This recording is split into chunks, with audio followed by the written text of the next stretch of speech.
Sejam muito bem-vindos ao podcast Conteúdo Aberto, o podcast oficial da FTD Educação. Meu nome é Júlia Batista e estou como a host dessa conversa e desse episódio.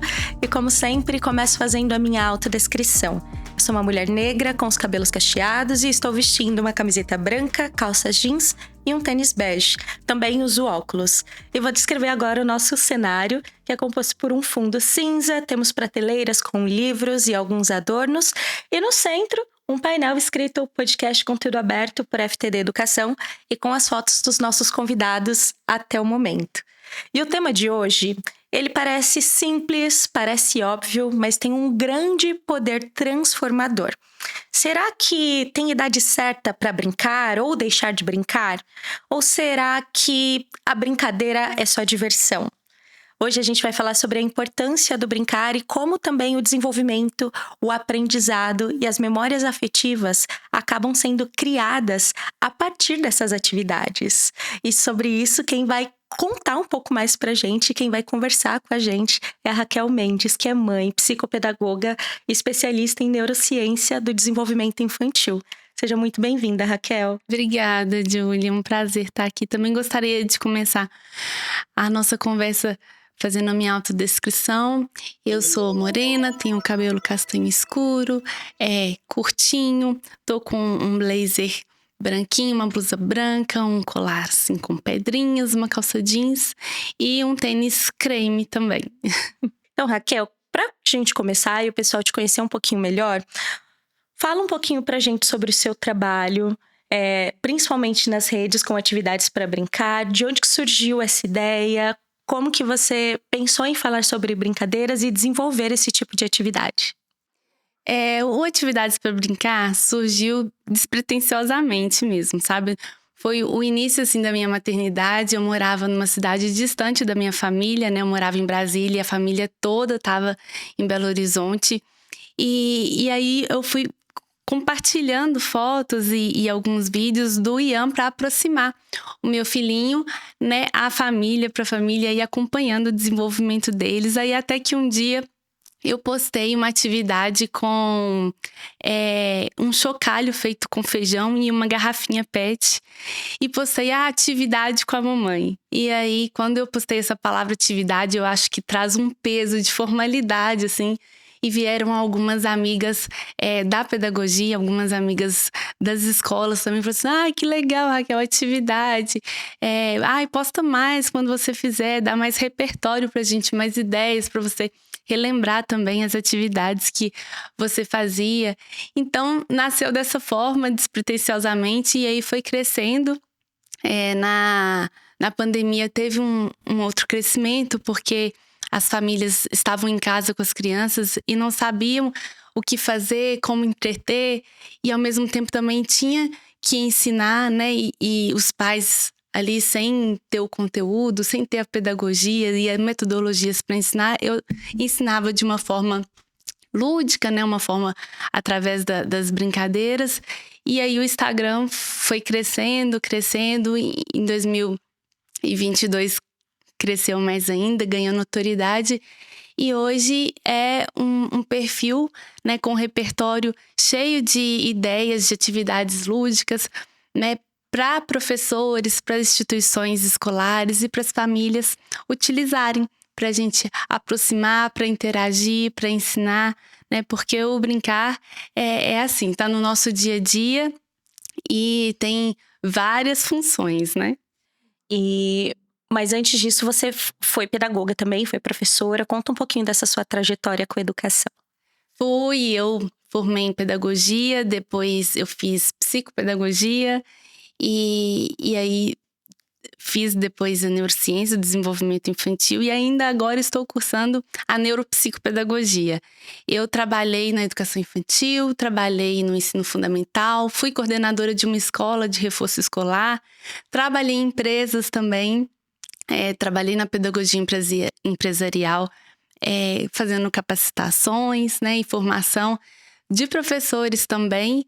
E aí, no momento que eu entrei para a área da maternidade e fui compartilhando, e aí as nossas experiências e as nossas brincadeiras em casa, porque o brincar sempre foi o meu natural, sabe? E com a maternidade ainda era o nosso cotidiano, então era fácil compartilhar as ideias. Então eu tive essa trajetória mesmo de passar por escola, passar por empresas e agora na produção de conteúdo educativo. E muita gente tem na cabeça desse brincar de diversão, de entreter a criança, de matar um tempo livre ali, né? Conta um pouquinho mais pra gente sobre quais são os benefícios do brincar, porque às vezes a gente pensa e deixa esse brincar muito voltado para crianças e crianças muito pequenas, e parece que a gente só tá matando um tempo ali, mas na verdade tem muito desenvolvimento por trás, né? Sim, não, o brincar vai muito além de entreter, né? O brincar é a linguagem da criança, né? É o momento ali que ela consegue se expressar, consegue resolver desafios, né? Passar por desafios, resolver os problemas, consegue experimentar o mundo, né? Pelo brincar, a gente consegue favorecer o desenvolvimento integral da criança, né? Pensando no cognitivo, no afetivo, no emocional, no físico, no social. Então, o brincar é muito além de entreter. Ele passa por várias áreas, né? E traz vários benefícios que são fundamentais para o desenvolvimento infantil. Por exemplo, quando a gente fala de crianças pequenas, a gente tem ali os marcos de desenvolvimento, né? E a gente vê hoje muitos pais preocupados em como podem estimular dessa forma para que os filhos alcancem, né, com um pouco mais de autonomia e facilidade esses marcos. Você consegue dar exemplos práticos para a gente de como as brincadeiras podem ajudar, às vezes, nesse desenvolvimento físico e emocional das crianças? O brincar, ele já nasce, ele já está presente conosco desde que nascemos, né? Eu acredito ali que o bebê já no bercinho, mexendo com a mãozinha, trabalhando os gestos, descobrindo a mãozinha, ele começa ali já a brincar, né? O balbuciar e a troca de olhares e os sorrisos e todas essas estimulações depois passa por uma estimulação sensorial também, né? O toque com aquele bebê. E você fazendo atividades dirigidas, colocando o pezinho na graminha e fazendo com que ele explore essas sensações, né? Seja auditivo, seja tátil, ele passa por essa fase, né? E o brincar vai evoluindo, né? Ele sempre tem um propósito, né? Apesar da sua evolução, às vezes muda o propósito, muda o objetivo. Mas aí a brincadeira vai ganhando mais desafios, né? Vai ganhando novas visões, vai ganhando novas possibilidades. E aí, já na primeiríssima infância, de 0 a 3 anos, eles já conseguem interagir mais. E aí passa por um desenvolvimento, além do motor, você já consegue fazer várias atividades e trabalhar ali várias ideias para o desenvolvimento cognitivo também da criança. Eu acredito que de 0 a 3 anos a gente pode trabalhar bastante as atividades sensoriais mesmo. Eles adoram, assim. Às vezes a gente faz terra comestível, que aí se colocar a boquinha não tem problema. Às vezes a gente faz tinta com iogurte natural também. A gente mistura anilina, corante, né? Corante alimentício com iogurte natural, e aí se pinta, se sujar, se for na boquinha não tem um problema. Pensando na primeira infância, que vai até os 6 anos, a gente já pode também trabalhar algumas atividades de coordenação motora fina para preparar a mãozinha para a escrita e para a alfabetização, né? Eu acredito que depois dos 7 anos, nunca que você pode esquecer lá a parte sensorial, porque eles amam também, sabe? Tem gente que fala assim, mas essa atividade é para qual idade? Pergunta lá no Instagram. Eu falo, e eu fico com muita dificuldade de delimitar uma idade, porque às vezes, já foram várias vezes que eu fui propor uma atividade para minha pequena, para caçula, e aí o maiorzinho sempre se interessou. Então eu pensava em atividades assim, de sujar a mãozinha, de colocar a mão na areia colorida, de ter aquela experiência, e ele sempre se interessava também. Então, algumas atividades vai até a fase adulta para além, sabe? Eu recebo vídeos de idosos fazendo algumas atividades que a gente propõe, sabe? Eu fico com o coração assim quentinho. E ele acompanha todas as fases da vida, com certeza. Você acha que talvez essa questão da gente delimitar muito idade para as coisas faz parte um pouco dessa discussão que a gente tem sobre essa adultização precoce, né? Claro que a gente está falando de brincar, de valorizar a infância, mas tem uma idade certa, assim, que a gente fala não brinca mais, ou que essa brincadeira vai atrapalhar algum tipo de aprendizado escolar, por exemplo, né? Ou de algum tipo de estudo um pouco mais dedicado, ou até para isso, talvez, trazer brincadeiras e atividades e a ludicidade para o dia a dia pode ajudar. Eu acho que é realmente isso. É o contrário. O brincar, ele favorece o desenvolvimento. Ele nunca atrapalha. Em todas as fases da vida. Até na adolescência, às vezes, quando a gente leva algumas atividades até para os maiores, né? Até nós, na faculdade, em pós-graduação, tudo que é mais prático, todas as atividades ali que são mais dinâmicas, a gente se envolve mais, né? Às vezes eu faço palestras e coloco uma brincadeira antes de começar, e aí as pessoas já se animam, já participam. Então, é um acompanhamento, assim, de todas as fases e só tem a contribuir, sabe? O brincar, ele prepara o cérebro para o aprender. Então, a gente nunca pode perder e esquecer que é uma ferramenta importante para o desenvolvimento da criança, do adulto, né? Do idoso. A gente pode utilizar essa ferramenta e esse instrumento para tornar o ensino mais interessante, mais eficiente, mais eficaz, né? A criança, ela se envolve mais. Tudo que é o lúdico, o Metrin já fala também no seu livro que o lúdico é o caminho mais rápido, é o caminho mais fácil para se chegar ao cérebro. Então, nosso cérebro gosta de brincar. Então, a gente não pode deixar e acreditar que o brincar é uma perda de tempo, que o brincar é só para a primeira infância, é só até 6 anos. Não, a gente precisa explorar desse recurso que a gente tem nas mãos. E eu vou para além, Julie, porque o brincar, eu acredito que é o nosso aliado para competir com as telas mesmo. As crianças estão aí com informação na palma da mão. Então, o professor, os pais, para tirar as crianças da tela, eu acho que somente o lúdico, para oferecer esse multissensorial, essas atividades e essas dinâmicas que traz e que envolva mesmo a criança no conteúdo ou naquela atividade que você quer desenvolver, sem pensar, né, em algo específico para além de escola. Então, pensando agora nas famílias, é a atividade, é a ação que traz a criança para se conectar de novo com você, para interagir com você. E manter o interesse também, né? Eu acho que quando a gente propõe algo do tipo para criança, eu acho que elas aceitam também muito bem, né? Mas talvez um obstáculo, não sei se é essa a palavra, mas um desafio que a gente tem, principalmente enquanto escola e educadores, é convencer os pais, né? Principalmente quando você fala ali da primeira infância ou de crianças do fundamental, ali quase chegando no ensino médio. Às vezes vejo muito na internet esse tipo de discussão, né? Os pais levando lá a atividade. Veja só, meu filho tá no 6º ano e a professora ainda tá passando desenho para ele recortar, uma atividade de recorte, de cola.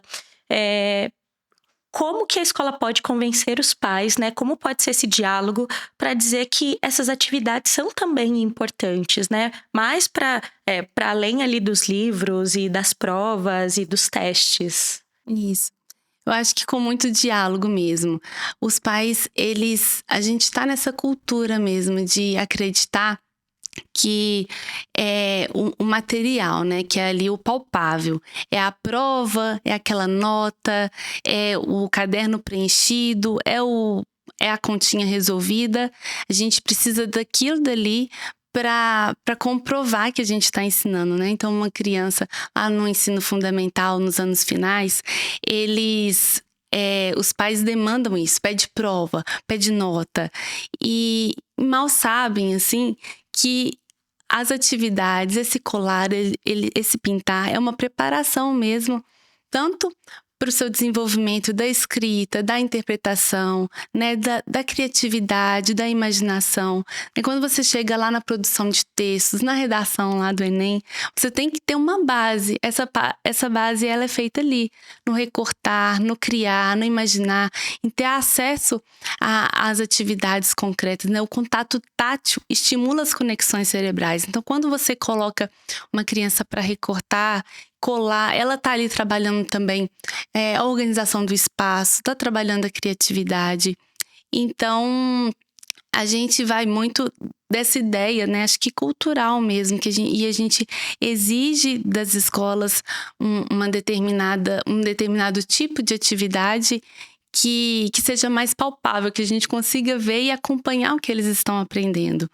Mas o lúdico, ele tá para além disso. Às vezes o lúdico ele é invisível, mas contribui muito e está formando a base ali daquela criança e daquele adulto. Eu tenho um amigo oftalmo que ele faz cirurgia e ele fala assim: nossa, Raquel, eu tinha que ter feito mais atividade sua na minha infância, porque o meu trabalho é muito minucioso, né? Ele precisa, assim, de uns movimentos, de uma destreza dos movimentos da coordenação motora fina, que ele foi trabalhar agora, depois de adulto, ele teve que fazer exercícios para fazer as cirurgias, assim, de catarata, que é tudo tão delicado. E eu lembro muito dessa fala dele, assim, sabe? Ah, isso é muito interessante. Eu tenho um bebezinho de 1 ano, um pouquinho mais, né? 1 ano e meio. Mas ele tá nessa fase de conseguir pegar o copo, né? De tentar virar as coisas sozinho, de colocar a comida na boca sozinho.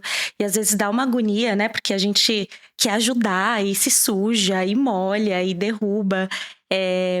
Tem alguns sinais que as crianças mostram ali no seu desenvolvimento que podem indicar quais são as melhores atividades para aquela fase ou não, ou até mesmo depois de um filho mais crescido, ver que ele tem talvez essa dificuldade da coordenação motora fina, trazer algumas outras atividades que a gente acha que é um pouquinho, de uma faixa etária um pouco abaixo, para talvez trabalhar isso. Quais são suas dicas nesse sentido, assim, de perceber os sinais da criança com as atividades que a gente pode aplicar? Essas atividades do cotidiano, elas são muito auxiliadas pelas atividades de vida prática. A Maria Montessori defendia muito esse tipo de atividade. Então, que são atividades de transferência, de pegar a colherzinha e transferir de um potinho para o outro. São atividades importantes para o nosso dia a dia, né? A gente, às vezes, quer ensinar a criança corrigindo. Na verdade, a gente tem que ensinar ensinando. A gente não precisa esperar ela derrubar para ensinar e falar assim, não, é assim. Existem 1000 maneiras e as atividades lúdicas contribuem muito para isso, né? As atividades de vida prática, que às vezes é fazendo a atividade de transferência com colher, para fazer transferir algum pompom, algodão, para quem em casa ou na escola não tem pompons, assim, às vezes faz bolinha de papel crepom, um algodão, pegar um algodãozinho e transferir para o outro potinho. Isso facilita muito até no processo de escrita também, que aí prepara a mãozinha para a escrita, fazendo o trabalho de movimento de pinça. E na vida cotidiana, você ali para pegar a colher, para se servir, você precisa de um equilíbrio, de ter uma coordenação motora ali para conseguir servir o suquinho e servir o copinho, pegar a jarra e se servir. Então, às vezes a gente fala assim, essa criança é estabanada demais, e já coloca um rótulozinho na criança, ele não consegue. Mas já foi trabalhado, já foi ensinado para aquela criança. Às vezes chega lá na fase adulta, aí é uma criança que você não deu autonomia para ela se servir, não deu autonomia para ela comer sozinho, e aí vai virando aquele adolescente, talvez, que fala assim, nossa, ele tá muito estabanado, mas ele precisa passar por esse processo, né? E nunca é tarde, não. Se às vezes a gente chegar lá na 5ª série e ver que ainda tá com uma dificuldade de pegar no lápis, a gente pode sim propor algumas atividades de transferência. Tem vários tipos de pinça, né? Em casa, para quem não tem a pinça assim para brincar, aquela ferramenta, você pode brincar com um pregador. A gente tem várias opções e volta um pouquinho. se trazendo para a ludicidade, eles vão gostar, sabe? E a gente tem um recurso lá em casa de transferência também. A gente tem um jogo para transferir umas bolinhas e às vezes eu faço um rodízio de brinquedo e coloco alguns brinquedos assim, sempre para ir mudando. Parece que sempre é um brinquedo novo. Um brinquedo lá. novo. Então aí quando eu coloquei esse já, novamente pensando na Mel, aí o Ian com 10 anos também queria fazer o pareamento, porque aí você tinha que transferir, pegar a bolinha com uma pinça diferente lá e colocar na cor correspondente ao desenho que estava lá nessa atividade, nesse jogo, na verdade. Então, eu achava que ele não ia ter interesse e ele teve interesse, eu coloquei lá à disposição com 10 anos. Então, se você vê que sua criança, seu aluno tem certa dificuldade, traz para o lúdico. Então, aí quando a criança, por exemplo, tem uma dificuldade de escrever e a caligrafia, a letrinha tá ruim, às vezes vão lá e dá um caderno de caligrafia. Não, a gente tem que levar pro lúdico, tem que trazer pro sensorial, sabe? A gente tem as letrinhas de lixa, que são letrinhas em alto relevo, que você passa o dedinho, né? Você sente como que é a grafia da letra, você vai lá e escreve na caixinha de areia. Então, trabalhando de forma sensorial, o cérebro assimila melhor, né? O cérebro faz mais conexões sinápticas e favorece o entendimento e a compreensão ali da letrinha, nesse caso do formato, da grafia das letras. Muito bom. E a questão também, Raquel, a gente fala de brincadeira e de diversão, mas essa alegria e euforia que as brincadeiras trazem também contribuem muito até para a socialização e desenvolvimento da própria saúde mental dessas crianças, né? No mundo hoje, você comentou sobre as telas, em que a gente tem tantos casos de ansiedade, de crianças ali. Pode falar um pouquinho dessa importância emocional do brincar para a construção dessa criança e desse adolescente, principalmente, né? Porque chega numa idade que a gente pensa, né? Na adolescência a gente cobra muito produtividade, o vestibular e vem todas as cobranças e quase que a gente pula ali da brincadeira direto para o trabalho, né? Qual que é a importância da gente manter ainda esse fluxo, essa diversão e prezar pela ludicidade para a construção dessa autoestima e dessa saúde mental dessas crianças? Pois é, a gente tem uma pressa mesmo, né? Você também tocou no assunto da adultização. E aí, e com as telas, a gente vai pulando etapas mesmo. A gente vai pulando etapas da infância. Você quer que seu filho leia cedo, você quer que ele escreva cedo, você quer que ele, né, faça tudo aproximando cada vez mais da vida adulta, né? E, na verdade, a gente não pode pular essas etapas, porque essa etapa lá da infância é o que prepara para a fase da adolescência, para ter o adulto equilibrado e seguro, né? Então, o brincar, e a ludicidade, ele vai favorecer muito esse desenvolvimento, né? A gente passar por todas as etapas, respeitando, a gente deixar um pouco a nossa ansiedade de lado e a nossa pressa, né? Entender que tudo tem seu tempo, que a criança precisa passar por aquilo. E eu acho que as telas, elas oferecem às crianças ali muita informação, né? Às vezes um conteúdo que a criança ainda não tem maturidade. E até mesmo os adolescentes, pré-adolescentes ainda não têm maturidade para lidar com aquilo. Isso vai gerando ali uma ansiedade, né? A Sociedade Brasileira de Pediatria, ela relaciona, assim, vários prejuízos que as telas têm ocasionando em nossas crianças e nossos adolescentes, né? Vai de depressão, de obesidade, né? De doenças, tudo que o brincar favorece integralmente, a tela vai lá e parece que também vai prejudicando a cada item, assim. Então, no cognitivo, é uma criança que às vezes tem mais dificuldade de aprender, né? Porque a tela vicia. Uma vez que ela tá ali sendo viciada, sendo hiperestimulada, né, pelas telas. Isso, uma vez que a criança está ali sendo hiperestimulada pelas telas, ela não vai conseguindo mais fazer aquela leitura daquele livrinho, não consegue mais ter aquela concentração para desenvolver, né, aquela atividade, para estar ali esperando um pouquinho. Eles precisam passar por um ócio também que não existe mais com as telas, né? Às vezes numa sala de espera a gente senta e já dá um celular para a criança para ela ficar ali quietinha esperando. Elas não estão convivendo mais com o ócio. A gente precisa passar por isso, né, para chegar na adolescência e minimizar esses danos, né? Chegar a ser um adolescente que passou por essas etapas, né? As redes sociais estão aí ditando certo comportamento, né? Vários comportamentos que às vezes as nossas meninas, os nossos meninos querem imitar e eles não têm ainda a capacidade e a maturidade para entender que não vão ter aquele corpo, né? Que conteúdo é esse que está sendo entregue para eles? Então, eu acho que a gente tem que ter esse olhar das telas, elas contribuem para essa autização, contribuem para essas doenças que você citou, né? Que a gente chega na fase adulta, na adolescência e deparam com esses prejuízos que a gente pode evitar, sim, com o brincar, a gente pode evitar ter nesse momento de interação, né? A gente lá em casa é o nosso natural, então às vezes eu brinco com o pai das crianças. Esses dias eu levei brincadeiras para brincar com a minha família, lá meu tio participando, a gente fez umas brincadeiras que ele virou no final e falou assim para mim: Raquel, não tem mais uma brincadeira aí não, que eu fiz gravando, ia ser conteúdo, mas também era uma forma de brincar, de interagir. Confraternizar com a família, né? Isso, de estar junto. O brincar gera uma conexão, né? O brincar, eu falo que ele abre e mostra um universo interno, assim, das crianças e das pessoas também. E se a gente souber enxergar essa porta que se abre para a gente ver esse mundo interno das crianças, esse universo, a gente consegue transformar a educação.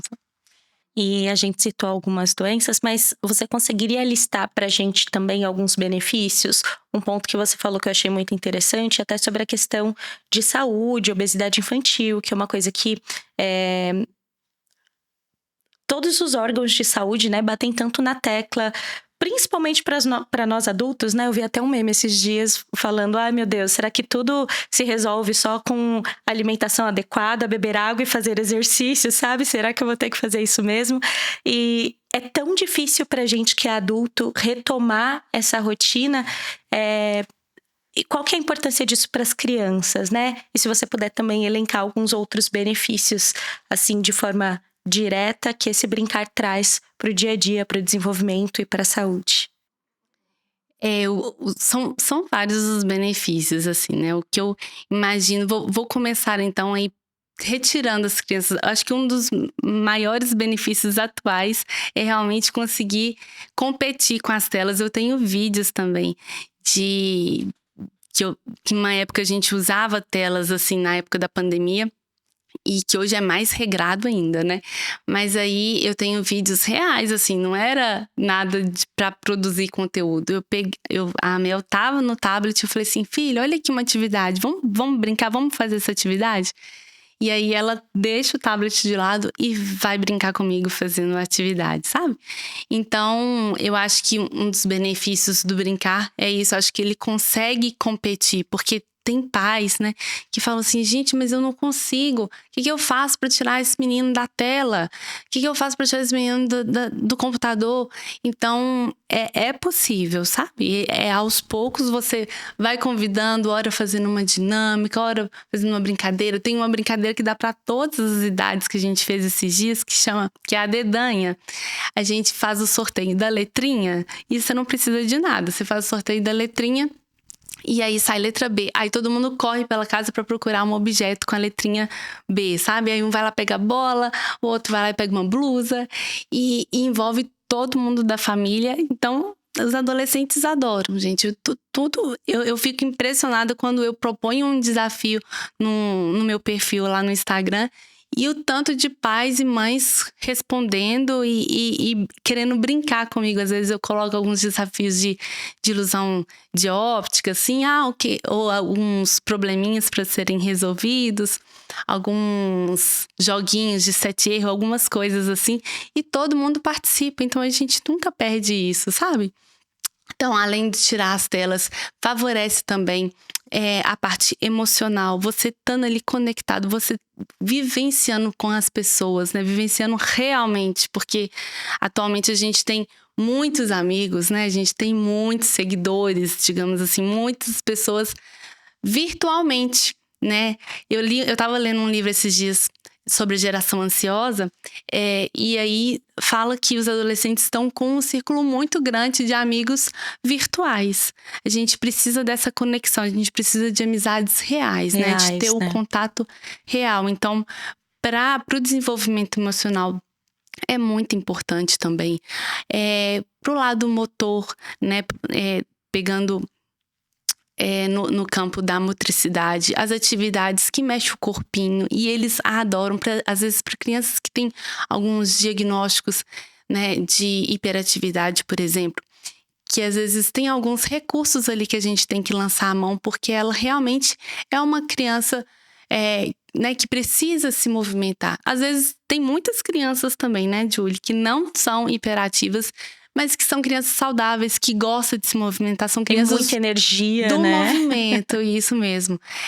O que está sendo muito comum também, às vezes a gente diagnosticar, né, dar um rótulozinho para cada criança, porque ela precisa de um rótulozinho, mas não, na verdade a criança está sendo criança. Né? A gente tem que ter esse olhar também, tanto os pais como os professores, de entender que a criança está na sua potência ali do movimento, né? Então, se você trazer atividades que elas levantem sim, que ao invés de escrever, elas pulem na letrinha que você colocar no chão, né? Associar e trazer uma atualização do ensino para a sala de aula e para casa também, porque às vezes a criança fica lá muito presa, muito pacífica, né? As brincadeiras estão deixando de ter movimento e estão sendo brincadeiras ali só de arrastar o dedinho. E as crianças, elas são do movimento. Então, a gente trabalhando atividades também que contribui para a sua motricidade, né, e trabalhe isso, aí vai diminuir as chances também dela ser aquela criança passiva de ir tendo problemas de obesidade, que é o que as crianças também com a alimentação e ficando muito paradinha, muito pacífica em frente ao computador, a uma tela, a uma TV, vai ocasionando esses prejuízos, né? E esses problemas mesmo de obesidade infantil. E como equilibrar a rotina para tudo isso? Porque a gente entendeu, né, que brincar é importante, mas a gente fica sempre esperando o fim de semana, muitas vezes, né, para levar a criança para brincar. Dá para fazer essas atividades dentro de casa ou na rotina ali do dia a dia, porque a gente fala também dos professores trazerem, mas a gente sabe que o professor faz um monte de coisas, um monte de atividades, né, e acaba sendo mais uma demanda. Você tem dicas de atividades práticas e simples que a gente consegue fazer dentro de casa, no momento ali que a criança chega da escola, ou até mesmo dentro da sala de aula, quando a gente percebe ali que os nervos estão um pouco à flor da pele, tá todo mundo muito agitado, a gente precisa puxar um pouco dessa atenção. Quais seriam aí suas top 3 brincadeiras? Tem várias brincadeiras que você consegue fazer assim com materiais simples, às vezes utilizando até nada, igual a dedanha, você não precisa de nada, né? Numa sala de aula ou na sua casa, você sorteia a letrinha e já procura o que tem em casa. Tem uma brincadeira também que eu gosto muito, que é a cama de gato, com fita crepe. Você pega o corredor assim da sua casa, às vezes aquele corredorzinho de apartamento, porque eu moro em apartamento, Julie. As pessoas falam assim, nossa, ela mora numa casa e fica fácil. Não, eu moro num apartamento que às vezes a gente coloca assim um cabo de vassoura cruzado e brinca no ritmo da música, né? A gente pula descalço pra não atrapalhar a vizinha de baixo, minha amiga vizinha de baixo. E pega aquele horário que eu sei que ela tá trabalhando, não tá em casa. Mas assim, dentro de casa, com poucos recursos, dá para brincar ao monte. Então, tem essa cama de gato que você cola uma pontinha da fita crepe num lado da parede e cola outra pontinha no outro lado. E aí colocam vários, assim, de várias alturas e posições diferentes. A criança tem que passar pela fita crepe sem encostar, sabe? Então, aí passa baixado, depois levanta e aí vai trabalhando o equilíbrio, vai trabalhando a lateralidade, né? A coordenação motora grossa. E eles se divertem, a gente também se divertem. Essa é uma ótima ideia também para brincar em casa. Deixa eu ver outra brincadeira que a gente também faz, às vezes colocando desenhando com durex colorido no chão algumas setinhas para pular, seguindo o pezinho, seguindo o sentido da seta, sabe? Essa atividade também é um sucesso. Usando os calçados que a gente tem em casa, a gente também coloca assim em posições diferentes. 2 pezinhos, só um pezinho, 2 pezinhos pro outro lado, na diagonal, e aí você pula, e quando você coloca uma música também fica ainda mais divertido para pular no ritmo, né? Você trabalha o ritmo também, trabalha a musicalidade, trabalha a coordenação motora grossa. Então, assim, com poucos recursos, com coisas que você tem em casa ou na escola também, a gente pega o sapatinho das crianças, dá para fazer isso. A gente consegue aí trazer a ludicidade, trazer o brincar e o prazer. As crianças precisam desse prazer e desse contato com o lúdico para aprender, né? E para tornar tudo mais interessante, para interagir e aproximar a criança da escola e das interações familiares, né? Quando eu falo na escola, a gente pensa em aproximar a criança do conteúdo, da professora e socializar a criança ali com as outras crianças e com a professora.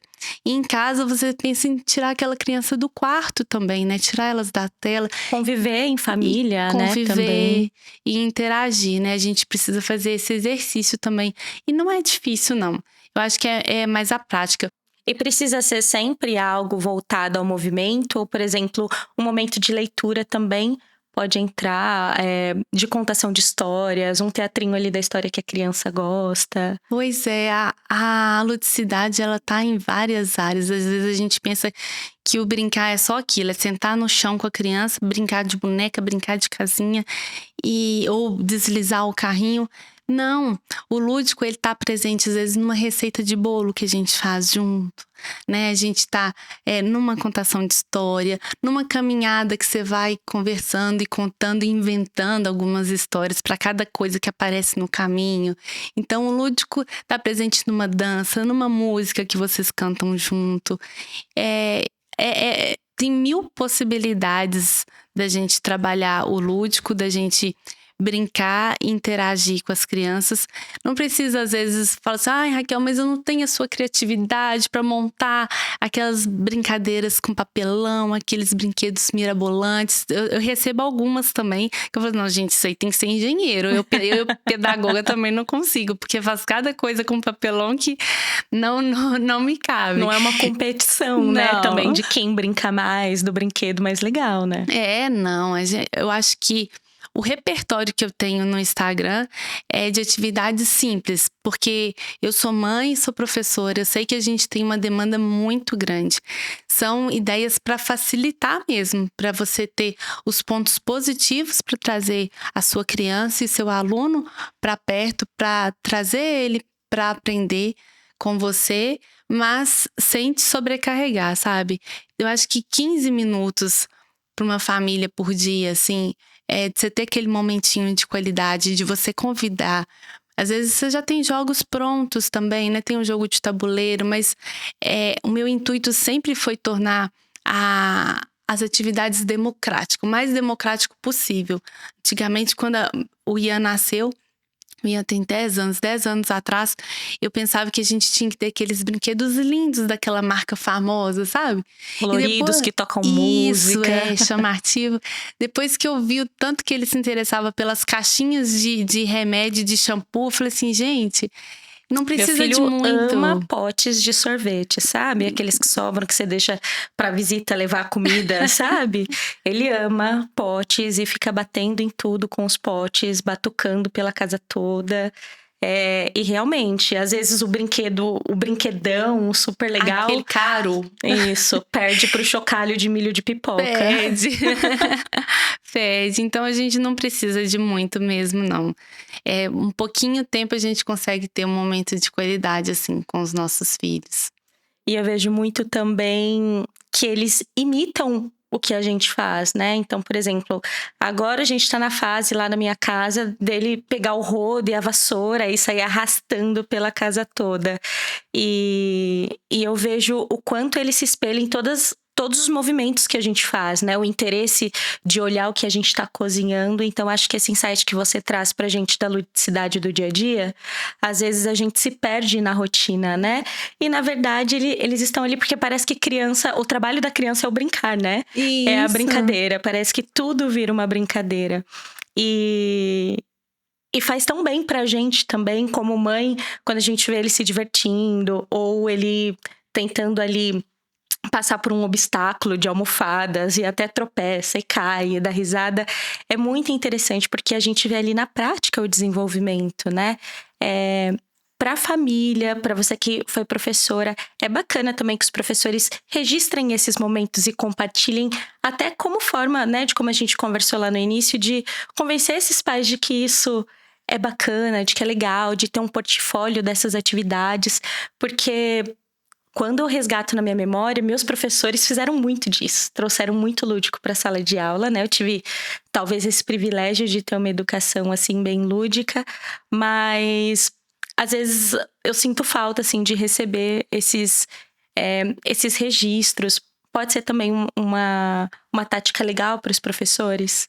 Pode, com certeza. A gente tem que ir registrando, talvez no final do semestre mesmo, com fotos, né? Às vezes no relatório, lançar mão mesmo dessa prática dentro ali do seu olhar, né, e do seu fazer pedagógico, né, dentro de sala de aula. A gente tem que tornar isso comum mesmo e justamente como os pais e ter isso registrado é tanto importante para a gente reviver e ir lá investigar e pensar em outras propostas e verificar o que foi estudado, o que foi dado naquela etapa de desenvolvimento, como também importante ter o registro para os pais saberem também o que está sendo dado. Como a gente falou no início, realmente, às vezes acaba que o lúdico fica um pouco invisível, porque não tem como os pais acompanharem, né? Às vezes eles querem acompanhar através das notas das crianças, né?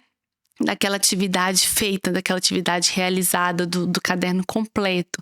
E fazendo realmente esses registros, os professores conseguem passar para o pai o que está sendo trabalhado, o que eles conseguem acompanhar o que as crianças estão fazendo e vão, com certeza, valorizando mais também, né? Às vezes vai vendo algo que foi feito em sala de aula, como que o comportamento já mudou em casa, na forma de organizar as tarefas, na forma de organizar os livros, de manter a higiene, de manter o cuidado, sua higiene pessoal, seu cuidado com a casa, com o ambiente que você está, né? Eu sou fã da Maria Montessori, você falou até uma frase dela, que o brincar é o trabalho da criança, e ela também evidencia muito isso, essa necessidade de ensinar a ter organização. Nas salinhas montessorianas tem vassourinha, tem pazinha para criança. Se sujou, limpa, sabe? Então, eu também tenho um espacinho lá em casa que eu tenho aquela pazinha de mão e desde pequenininho, sabe? Eu tenho imagens assim. Ai, Caio, eu falei assim, pega o paninho lá e limpa.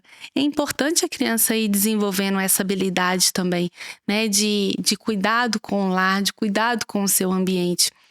E a gente fica com essa mania de fazer tudo pelas crianças, a gente não dá autonomia para ela. E isso é importante. Aí chega lá na adolescência, que a gente vai querer que ele limpe o quarto, né? Que organiza. Você tá muito desorganizado.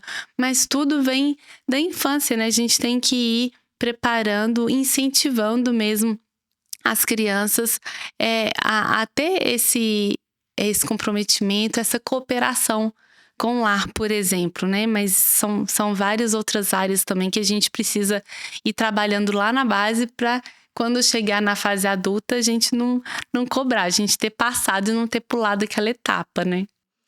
E, Raquel, a gente tá se encaminhando pro fim da nossa conversa já.